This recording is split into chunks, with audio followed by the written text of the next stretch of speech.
ಸಿಂಧನೂರಿನ ಹಂತಕ್ಕೆ ಒಳಬಳ್ಳಾರಿ ಅಂಥೇಳಿ ಒಂದು ಊರು. ಆ ಊರಿನೊಳಗೆ ಯರಿತಾತ ಅಂಥೇಳಿಕರ್ 90 ವರ್ಷದ ಒಬ್ಬ ಮಹಾತ್ಮರಿದ್ದರು. ಅವರಿಗೆ ಬೇದಿ ಚಾಲು ಆಯಿತು. ಬೇದಿ ನೀರು ಕುಡಿದ್ರೂ ಸಹಿತ ಬೇದಿಯಾಗಿ ಹೋಗಿಬಿಡ್ತಿತ್ತು. ಅನ್ನ ಊಟ ಮಾಡಿದ್ರು ಬೇದಿ ಆಗ್ತಿತ್ತು. ಏನು ಹೊಟ್ಟೆಗೆ ತೊಗೊಂಡ್ರೂ ಬೇದಿಯಾಗಿ ಹೋಗಿಬಿಡ್ತಿತ್ತು. ವೈದ್ಯೋಪಚಾರ ಎಲ್ಲ ಮಾಡಿದರು. ಎಲ್ಲ ಡಾಕ್ಟರ್ಸ್ನೂ ಕರೆಸಿ ಚೆಕ್ ಮಾಡಿಸಿದ್ರು, ಔಷಧೋಪಚಾರ ಮಾಡಿಸಿದ್ರು ಸಹಿತ ಅವ್ರ ಬೇದಿ ಸಮಸ್ಯೆ ಮಾತ್ರ ನಿವಾರಣೆ ಆಗಲಿಲ್ಲ. ಆವಾಗ ತಜ್ಞ ವೈದ್ಯರು ಹೇಳಿದರೆ ಏನಂದರೆ, ಇವರಿಗೆ ವಯಸ್ಸಾಗಿದೆ, ಭಾಳ 90 ವರ್ಷ ವಯಸ್ಸಾಗಿದೆ,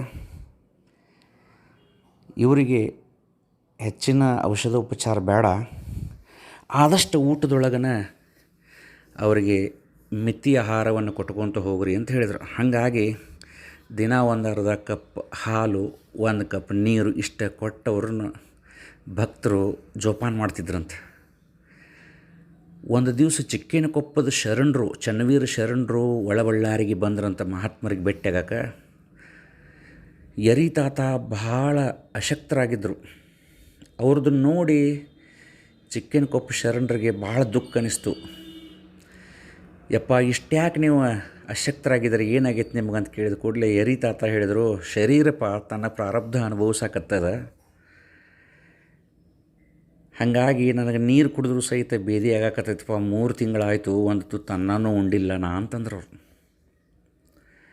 ಆವಾಗ ಚಿಕ್ಕೇನಕೊಪ್ಪದ ಶರಣರು ಒಂದು ವಿಚಾರ ಮಾಡಿ ಅಡುಗೆ ಮನೆಯೊಳಗೆ ಹೋಗಿ 1 ಗ್ಲಾಸ್ ನೀರಿನೊಳಗೆ 4 ಚಮಚ ಒಣ ಬ್ಯಾಡಗಿ ಮೆಣಸಿನಕಾಯಿದ ಕೆಂಪು ಖಾರ ಹಾಕಿ ಅವ್ರ ಭಕ್ತರ ಕೈಯಾಗ, ನಿಮ್ಮ ಗುರುಗಳಿಗೆ ಇದನ್ನು ಕುಡಿಯಾಕೆ ಕೊಡ್ರಪ್ಪ ಅಂತ ಹೇಳಿದ್ರಂತೆ. ನೀರು ಕುಡಿದ್ರೂ ಸಹಿತ ಬೇದಿ ಆಗಾಕತ್ತದ, ಸಪ್ಪನ ಹಾಲು ಕುಡಿದ್ರೂ ಸಹಿತ ಬೇದಿ ಆಗಾಕತ್ತದ, 4 ಚಮಚ ಕೆಂಪು ಒಣ ಖಾರ ಹಾಕಿ 1 ಗ್ಲಾಸ್ ನೀರು ಕುಡಿಸಿದ್ರೆ ನಮ್ಮ ಗುರುಗಳ ಗತಿ ಏನ್ರಿ ಅಂತ ಶಿಷ್ಯ ಚನ್ನವೀರ ಶರಣರನ್ನು ಕೇಳಿದ. ಆವಾಗ ನೀ ಕೊಡೋದಷ್ಟ ಮಾಡಪ್ಪ ಅಂದ್ರಂತೆ. ಆವಾಗ ಗುರುಗಳಿಗೆ ಹೋಗಿ ಆ ಗ್ಲಾಸ್ ಹಿಡ್ದ, ಯಪ್ಪ ಇದನ್ನು ತೊಗೊಳ್ರಿ ಅಂಥೇಳಿ. ಏನಪ್ಪ ಇದಂತ ಕೇಳಿದರು.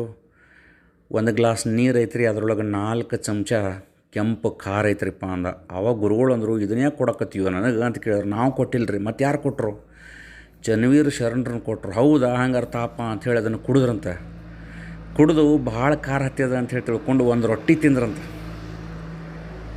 ಆಮೇಲೆ ಹೊಳ್ಳಿ ಅವರು ಆರಾಮಾದ್ರಂತ. ಆರಾಮಾದ ಮೇಲೆ ಮುಂದೆ ಇನ್ನೂ 10 ವರ್ಷ, ಅಂದ್ರೆ 100 ವರ್ಷ ಬದುಕಿದ್ರಂತಲ್ಲಿ. ಮುಂದೆ 10 ವರ್ಷ ಬದುಕಿದ್ರೂ ಸಹಿತ ಒಂದೂ ದಿವಸ ಅವರಿಗೆ ಬೇದಿ ಸಮಸ್ಯೆ ಅನ್ನೋದು ಅವರಿಗೆ ಕಾಣಿಸ್ಲಿಲ್ಲಂತ. ಆವಾಗ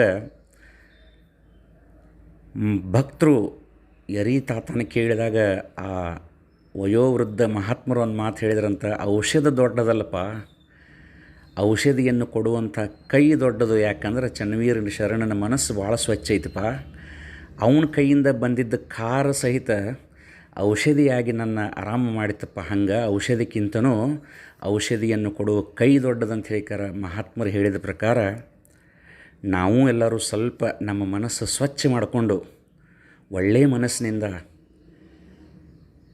ಔಷಧಿಯನ್ನು ಕೊಟ್ಟರೆ ಸಮಾಜಕ್ಕೆ ನಮ್ಮದು ಒಂದು ಸಣ್ಣ ಸೇವೆ ಆಗ್ತದೆ ಅನ್ನುವಂಥದ್ದು ನನ್ನ ಅಭಿಪ್ರಾಯ.